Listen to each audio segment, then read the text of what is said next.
But what I'm really trying to point out and what I really want to bring to your attention is that now that the market has rallied and we've had some solid rallies, I'm saying this is that level of resistance that I am paying very close attention to. But I'm really watching for this and saying, look, if it's going to reverse, it really should reverse somewhere around here. Now, that's one thinking. The second thinking is this is a little bit outside of technical analysis, more so than just seasonality. The second reason is, I don't know if you guys know, but has anybody ever paid attention to what happens to the market right when option expiration is about to take place? Anybody? If you haven't, just give a no. If you have, give me a Y. Then if you want to explain, you can, but just give me a no. And if you don't know what happens during option expiration in the market. Okay. All right. Okay. So I'm getting more no's than I am getting yeses. Okay. So typically what happens, and you can go back and take a look at this. Now, it doesn't happen every time because, again, the seasonality is not like 100% perfect.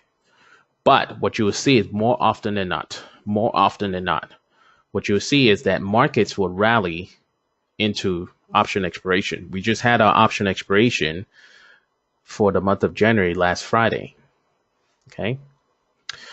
So what you'll see is that price would rally into it. And then after option expiration, what tends to happen is that price would actually drop. I don't know why it happens, but it happens a lot. Okay. It will go into option expiration. And then shortly after option expiration, which is on Friday. So this week, no later than next week, we should start seeing price reverse. This happens very, very frequently. And so this is why I say, okay, if seasonality kicks in, then it will make sense for it to kick in right around this area again. Now, why? Because again, of this trend line from the weekly time frame, which is the higher time frame. The other thing is I am looking at this level and I'm just trying to build a case for when should I go bearish. The other thing is this. Here is this little, I don't know, shooting star that started this downtrend. And now price is coming back to that same level, which is what I call a confluence of resistance. One more thing is, for those of you guys who know about my vulture gap, that is, I mean, however small that might be, that is still a vulture gap taking place right now.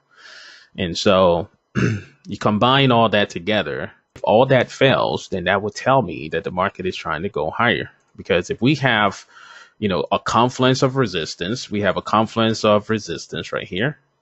Okay. We have and that's from the higher time frame and a lower time frame. If we have that, then we have a vulture gap taking place as well. All right. All those will be saying, okay, yeah, you know, this market is getting ready to reverse to the downside. So if it doesn't and it breaks through here, then that means that there's some really powerful bullish stuff that is going on. Because if this is going to reverse, now would be the time for it to do so. And if it doesn't, then that would tell me that there's more upside to come.